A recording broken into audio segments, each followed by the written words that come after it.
ম্যাথসের পেপারটা difficult and tough. Extremely ordinary স্টুডেন্টের জন্য আমি বলবো 50+ স্কোর করাটাও এক্সট্রিমলি চ্যালেঞ্জ। মাথা ঠান্ডা রেখে, তার মানে আমি যেটা তোদেরকে আগেও বলেছি, পরীক্ষা হলে গিয়ে কনফিডেন্স, মাথা ঠান্ডা, অ্যাকিউরেসি সব কিছু ইম্পর্টেন্ট। আনএক্সপেক্টেডলি তোকে একটু ঘুরিয়ে দিয়েছে যাতে পরীক্ষা হলে গিয়ে তুই যদি বিব্রত হোস। Hello students, welcome to PW Bangla.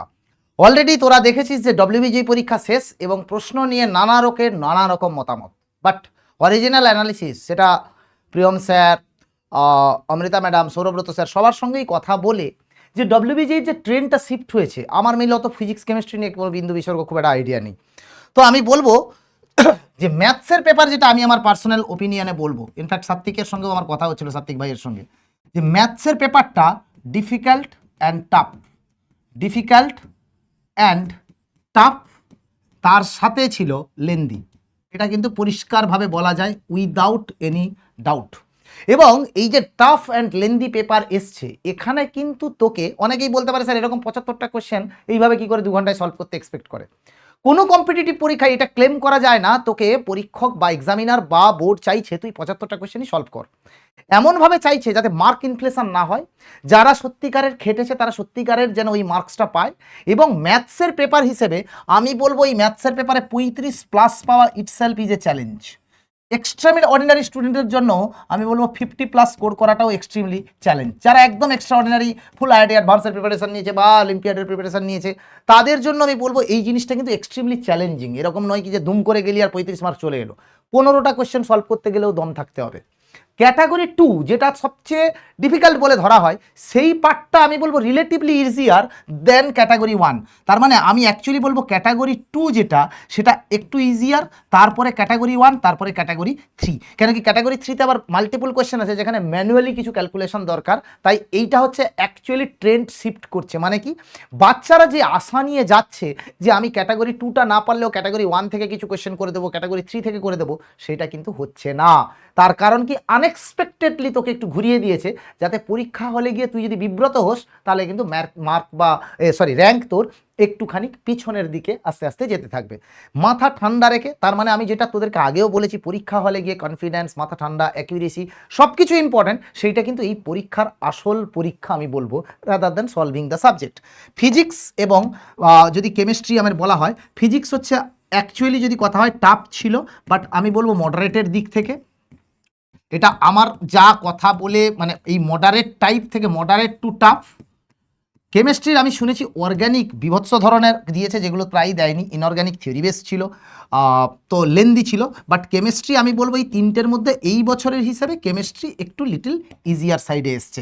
মানে মডারেটই আমি বলবো, কোনো কোয়েশ্চেনই সেইভাবে ইজি হয়নি, বাট তাও আমি বলবো এই তিনটের মধ্যে অ্যাপারেন্টলি এটা ইজিয়ার ছিল। বাট যারা ভালো কেমিস্ট্রি করেছে তারা কিন্তু এটায় 35 বা 30 স্কোর করা উচিত। ফিজিক্সের ক্ষেত্রে আমি বলবো 25 to 30 স্কোর করা উচিত। তো আর ম্যাথসে আমি যদি 35ও ধরিলি, তাহলে 90+ বা 95+ mark itself is a big challenge for anyone. তো এই বছর যেটা, গতবারে যেমন 198 পেয়ে গেছে, সেটা এবছর ইম্পসিবল, কেউ পাবে না আমার মনে হয় না। মানে এবারে কেউ এক্সট্রা অর্ডিনারি পেয়েছে সেটা হয়েছে, বাট পরীক্ষার প্রশ্ন দেখে মনে হয়েছে 180 কি 160 তোলাটাই ইটসেলফ ইজ এ চ্যালেঞ্জ। আমার মনে হয় যা ফার্স্ট র্যাঙ্ক যার হবে সে 150 থেকে 160-এর মধ্যেই থাকা উচিত। বাট এনিওয়ে, তো ট্রেন্ড শিফটির যে ব্যাপারটা দেখছি সেটা কি, সেটা হচ্ছে যে ম্যাথস যেটার সবচেয়ে হাই ওয়েটেড সেটা সবচেয়ে টাফেস্ট করে দিয়েছে। ফিজিক্স অ্যাজ ইউজুয়াল उसका एक जलवा है। কেমিস্ট্রিতে যেটা হাই স্কোরিং থাকে সেটাকেও ইটসেলফ একটু চ্যালেঞ্জিং করেছে। মানে ডব্লিউবিজি পরীক্ষার যে প্রিপারেশন, সেই প্রিপারেশন কিন্তু রিগোরাস হওয়া উচিত। এইবারে এই শিফটিংটা বলবি তাহলে কি মেন্সের মতো হবে না অ্যাডভান্সের মতো হবে? কোয়েশ্চেনটা এক্স্যাক্টলি মেন্সের মতোও নয়, এক্স্যাক্টলি অ্যাডভান্সের মতোও নয়। কোয়েশ্চেনটা আছে ঠিক মেন্স আর অ্যাডভান্সের মাঝামাঝি, প্লাস একটা ডব্লিউবিজি নিজস্বতাকে তুলে ধরেছে। আমার প্রশ্নটা দেখে এই কারণেই আমি ঠিক বলবো না যে খুব খুশি হয়েছি, আবার খুব দুঃখও পেয়েছি। বিকজ কোয়েশ্চেনটা ইটসেলফ ভালো বাচ্চাদের জন্য যেমন একটা জটিল পরিস্থিতির সৃষ্টি করেছে, আবার যারা একদম পড়াশুনো করেনি, জাস্ট যাবো ডব্লিউবিজিতে গিয়ে 30-40 নাম্বার হাঁকিয়ে দেবো, সেটাও কিন্তু সম্ভব হয়নি। তাই আমি মন থেকে পরীক্ষাটার জন্য সরি, বিকজ বাচ্চারা তার মনের মতো পায়নি স্টুডেন্টের রেসপেক্ট থেকে।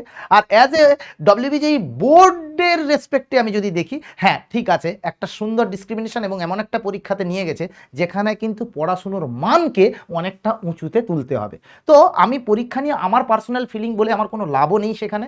বাট স্টুডেন্টরা যেহেতু একটুখানি তাদের ধাক্কা লেগেছে, কনফিডেন্স লাইফে যাওয়ার পথে একটা ধাক্কা পেয়েছে, সেই জায়গা থেকে বলবো আই ফিল সরি, বিকজ এই কোয়েশ্চেন হয়তো আর ধীরে ধীরে একটু গ্র্যাজুয়ালি শিফট করলে ভালো হতো, বাট গ্রাফটা কিন্তু ডব্লিউবিজের এক্সপোনেনশিয়াল গ্রাফ হিসাবে গেছে। মানে তোরা সব ইউটিউবে সব এসে কমেন্ট করিস না, এরকম করে যায় যে ডব্লিউবিজেই ঠিক এরকমভাবেই গ্রাফটা উঠেছে। তো সেই জন্য আমি বলবো এখানটায় একটু ঠান্ডা মাথায় পড়াশুনো করে কনসেপ্ট ক্লিয়ারিটি রাখা খুবই important, because as such question এইভাবে, তাও আমার ক্লাস নোট থেকে দু একটা কোয়েশ্চেন ডাইরেক্ট লেগেছে, বাট কোয়েশ্চেন অ্যাজ সাচ আসা কিন্তু খুবই চাপের ব্যাপার। তাই কনসেপ্টের উপরে মূলত জোর দিয়ে প্রচুর পরিমাণে কঠিন প্রশ্ন প্র্যাকটিস করে গেলেই ডব্লিউবিজেইতে তোরা একটা ভালো চান্স পাবি। এবং তোরা যদি রিয়েলিটিও দেখিস, যাদবপুর অ্যান্ড তোর সিইউ বা যাদবপুরের আমি পার্টিকুলারলি যদি প্লেসমেন্ট দেখি, সেটা কিন্তু একটা এক্সট্রা অর্ডিনারি পর্যায়ে ওরা নিয়ে গেছে। সুতরাং all the best guys, but trend কিন্তু উপরের দিকেই শিফট হয়েছে, সব WBJEE created its own aura. Thank you guys so much for listening to and watching this video. But একটা কথা মাথায় রাখিস, পরীক্ষার মান ধীরে ধীরে উন্নত হচ্ছে, তাই তোরাও কিন্তু নিজেদেরকে ধীরে ধীরে এলিভেট কর, মাইক্রো কনসেপ্টে ধ্যান দেয় রাদার দেন ম্যাক্রো কনসেপ্ট। সাবটপিকেও তোকে ধ্যান দিতে হবে যদি তুই ভালো স্কোর করতে চাস। সেটা হতে পারে ফিজিক্স, হতে পারে কেমিস্ট্রি, হতে পারে maths. All the best guys, thank you so much.